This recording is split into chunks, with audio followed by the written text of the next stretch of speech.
नमस्ते मित्रों। कथा निधि चैनल पर आपका बहुत बहुत स्वागत है। हमारी आज की कहानी का नाम है नुमाइश।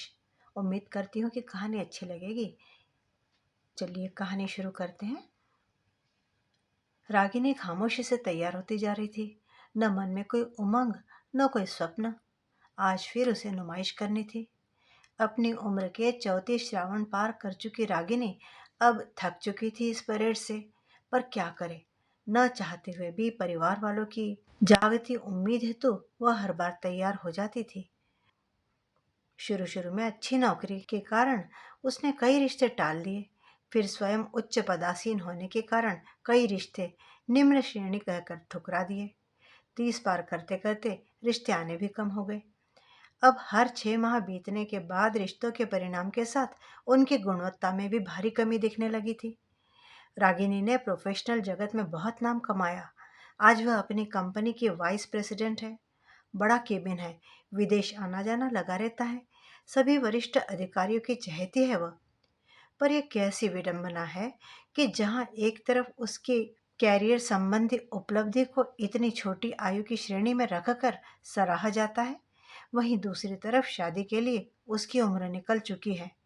यही विडंबना है लड़कियों की। करियर में आगे बढ़ना चाहती हैं तो शादी पीछे रखनी पड़ती है, और यदि समय रहते शादी कर ले तो पति, गृहस्थी, बाल बच्चों के चक्कर में अपनी जिम्मेदारियां निभाते हुए कैरियर को होम कर देना पड़ता है। रागिनी तैयार हो गई। लड़के वाले आते होंगे। माँ की पुरजोर पुकार से उसके विचारों की तंद्रा भंग हुई। वर्तमान में लौटकर वह पुनः आईने में स्वयं को देखकर कमरे से बाहर चली गई। हमारी बेटी ने बहुत जल्दी बहुत ऊंचा पद हासिल किया है, सुधीर जी ने कहा। यह सुनते ही लड़के की माँ ने बिना देर किए प्रश्न दागा, घर के कामकाज भी आते हैं या सिर्फ दफ्तरी आती है इसे? फिर हम सोचकर बताएंगे। यही पुराना राग अलाप कर लड़के वाले चले गए। समय बीतने के साथ रिश्ता पाने की लालसा में रागिनी के घर वाले उससे कम तनख्वाह वाले लड़कों को भी हामी भर रहे थे। लेकिन अब बात उलट चुकी थी। अक्सर सुनने में आता कि लड़के वाले इतनी ऊंची पदासीन लड़की का रिश्ता लेने में सहज नहीं है। कहते हैं घर में भी मैनेजरी ही तो करेगी। शाम ढलने तक बिचौलियों द्वारा पता चल गया कि अन्य रिश्तों की तरह ये रिश्ता भी आगे नहीं बढ़ पाएगा। एक और कुठाराघात। कड़ाके की ठंड में भी उसके माथे पर पसीना उग आया। सोफे पर बैठे बैठे ही उसके हाथ पैर कपकपा उठे। उसने शाल से ढक लिए अपने हाथ पैर। ऐसा लग रहा था कि उसके मन की कमजोरी उसके तन पर भी उतर आई है। पता नहीं उठकर चल भी पाएगी या नहीं। उसका मन कुछ ठंडा हो चला था, किंतु आंखों का रोष अब भी बरकरार था। पापा, प्लीज अब रहने दीजिए ना। पता नहीं रागिनी की आवाज में कंपन मौसम के कारण था या मनोस्थिति के कारण।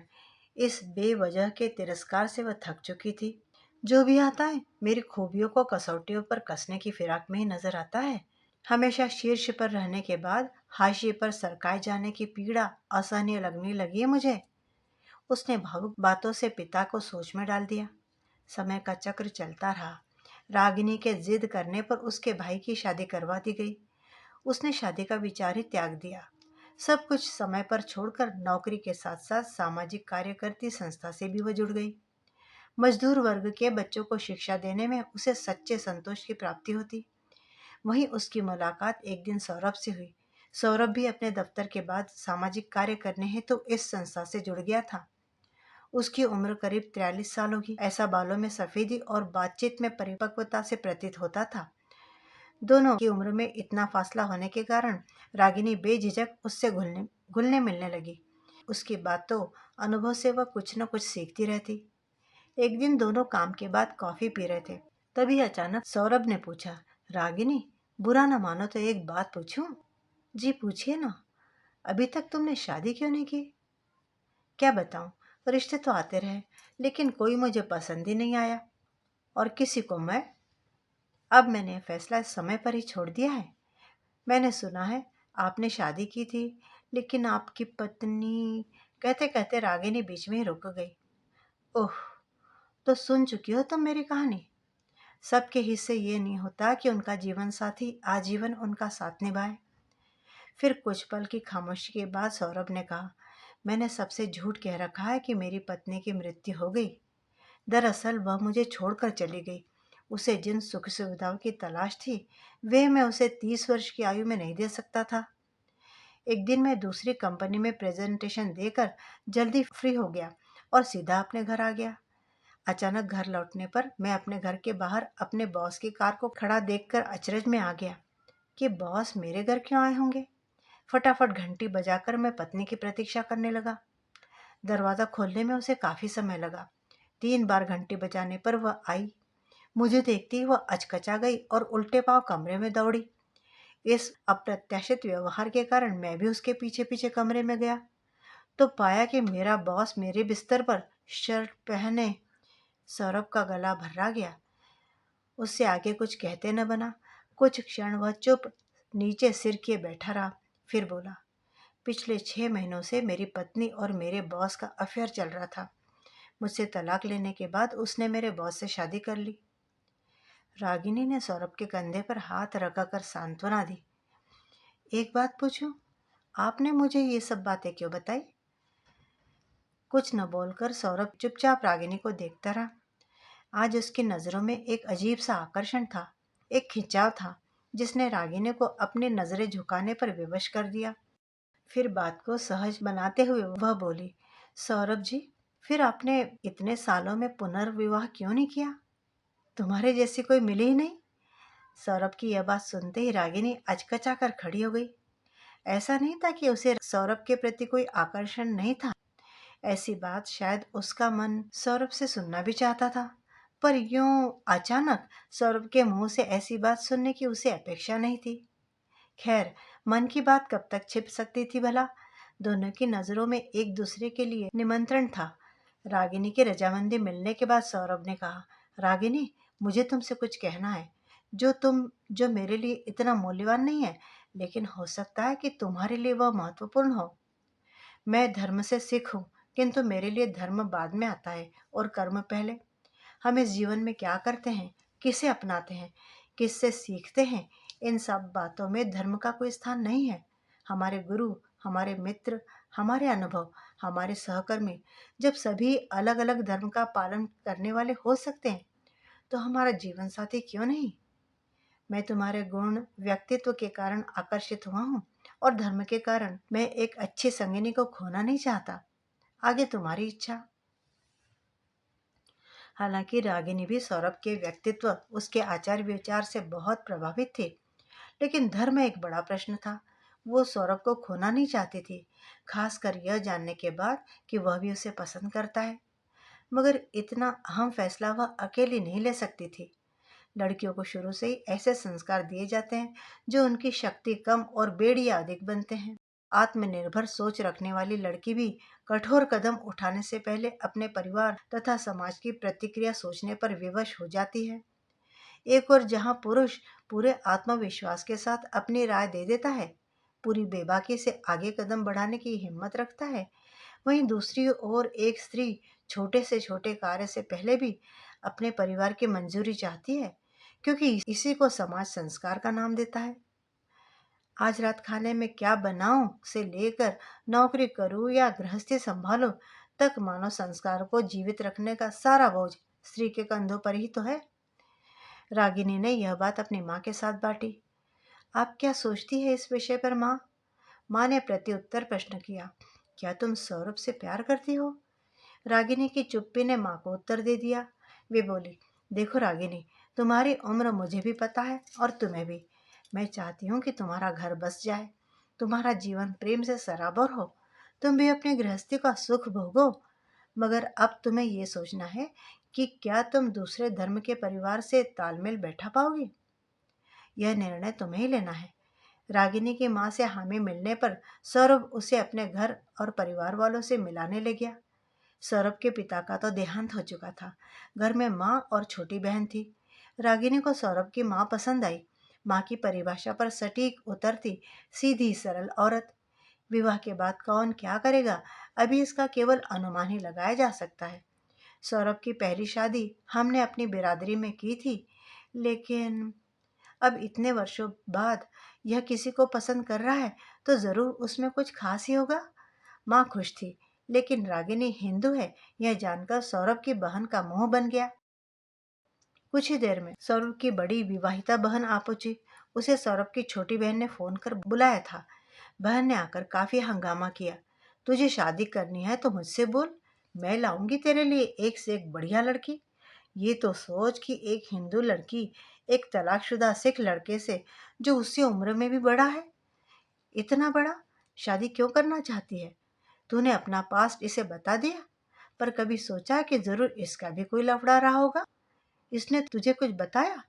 तू हमसे क्या छिपा रहा है? लेकिन सौरभ अडिग था। उसने सोच लिया था कि जब दिल ने पुल बना लिया है तो वह उस पर चलकर अपने प्यार की मंजिल तक पहुंचेगा जरूर। रागिनी प्रसन्न थी कि सौरभ और उसकी माँ को यह रिश्ता मंजूर है। साथ ही थोड़ी खिन्नता भी मन में थी कि उसकी बहनों को इस रिश्ते पर एतराज है। अब रागिनी ने अपने घर में पिता और भाई को इस रिश्ते के बारे में बताने का निश्चय किया। और फिर वही हुआ जिसकी उसे आशा थी। अरे, डायन भी 7 घर छोड़ देती है, पर तुमने अपने घर वालों को नहीं बख्शा। शर्म नहीं आई अपनी शादी की बात करते, और वह भी एक अधर्मी से?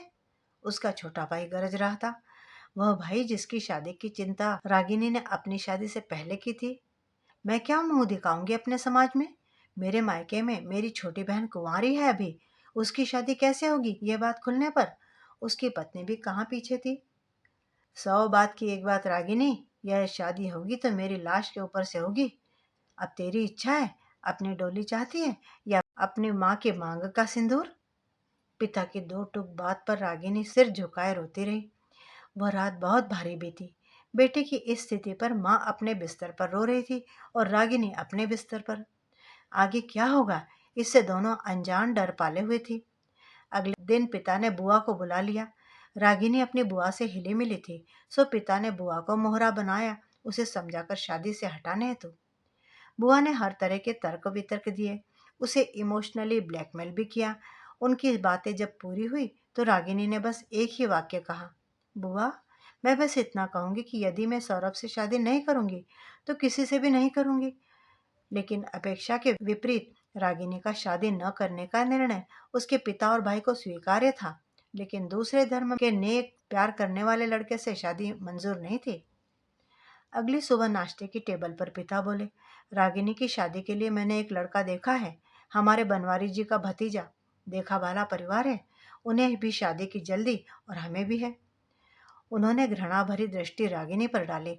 रागिनी का मन हुआ कि वह इसी क्षण वहां से कहीं लुप्त हो जाए। उसी शाम से हिंदुत्व प्रचारक सेना के प्रमुख बनवारी जी के भतीजे के गुंडे रागिनी के पीछे लग गए। वो उसके दफ्तर के बाहर खड़े रहते, रास्ते भर उसका पीछा करते ताकि वह सौरभ से न मिल सके। 2 दिनों की लुका छिपी से रागिनी काफी परेशान हो गई। क्या हम इसीलिए अपनी बेटियों को शिक्षित करते हैं, उन्हें आगे बढ़ने प्रगति करने की प्रेरणा देते हैं कि यदि उनके किसी फैसले से हम असहमत हो तो उनका जीना दोभर कर दे? यह संकुचित सोच उसकी माँ को कुंठित कर गई। उनके मन में फांस सी उठी, क्या लड़की समाज के लिए अपनी खुशियों का, अपने जीवन का बलिदान दे दे तब उसे महान और संस्कारी माना जाएगा, और यदि अपनी खुशी के लिए अपने ही परिवार से कुछ मांगे तो निर्लज्ज कहलाती है। परिवार का अर्थ ही क्या रह गया यदि वह अपने बच्चों की तकलीफ, उनका भला न देख सके? रात के भोजन पर रागिनी के मन पर छाए चिंता के बादल से या तो वह स्वयं परिचित थी या उसकी माँ। अन्य सदस्य तो बेखबर थे। वे तो समस्या का हल खोज लेने पर भोजन को रोज की भांति ही स्वाद उठाकर खा रहे थे। हंसी मजाक से माहौल हल्का बनाए हुए थे। अचानक माँ ने अपना निर्णय सुना दिया, रागिनी, तुम मन में कोई चिंता न रखो। तुम आज तक बहुत अच्छी बेटी, बहुत अच्छी बहन बनकर रही हो। अब हमारी बारी है। आज यदि तुम्हें कोई ऐसा मिला है जिससे तुम्हारा मन मिला है तो हम तुम्हारी खुशी में रोड़े नहीं अटकाएंगे बेटी। इससे पहले कि पिता टोकते, वे उन्हें रोकती हुई बोली, कर्तव्य केवल बेटियों के नहीं होते, परिवारों के भी होते हैं। सौरभ के परिवार से मैं मिलूंगी और शादी की बात आगे बढ़ाऊंगी। माँ के अडिग अटल निर्णय के आगे सब चुप थे। शादी के दौरान भी तनाव कुछ कम नहीं हुआ था। दोनों परिवारों में शादी को लेकर न तो रौनक थी और न ही उल्लास। केवल दोनों तरफ से माओ ने ही आगे बढ़ चढ़कर शादी की तैयारी की थी। बेचारे दुल्हा दुल्हन दोनों डरे हुए थे कि शादी में कोई विघ्न न आ जाए। शादी हो गई, तब भी रागिनी थोड़ी दुखी थी। बोली, कितना अच्छा होता यदि हमारे परिवार वाले भी सहर्ष हमें आशीर्वाद देते। मगर सौरभ की बात ने उसकी सारी शंका दूर कर दी। बोला, कई बार हमें चुनना पड़ता है कि हम किसे प्यार करते हैं। हम दोनों ने जिसे प्यार किया उसे चुन लिया। यदि वे हमसे प्यार करते होंगे तो हमारी खुशी में खुश होंगे और हमें चुन लेंगे। अब मन में बिना कोई दुविधा लिए दोनों की आंखों में सुनहरे भविष्य के उज्जवल सपने थे। मित्रों, अभी आप सुन रहे थे कहानी नुमाइश। उम्मीद करती हूँ कि अच्छी लगी होगी। अच्छी लगी होगी तो एक लाइक जरूर कीजिएगा। कहानी में लड़का और लड़की दोनों की माँ को छोड़कर बाकी परिवार वाले उनकी शादी में संतुष्ट नहीं दिखाई देते थे और उनकी शादी नहीं होने देना चाहते थे। क्या आपको ये सही लगता है? इसके बावजूद भी उन दोनों ने शादी की। क्या आपको ये भी सही लगता है या गलत? अपनी राय कमेंट बॉक्स में ज़रूर लिखिएगा। चैनल पर नए हैं तो चैनल को सब्सक्राइब भी ज़रूर कर लीजिएगा। कहानी सुनने के लिए बहुत बहुत धन्यवाद।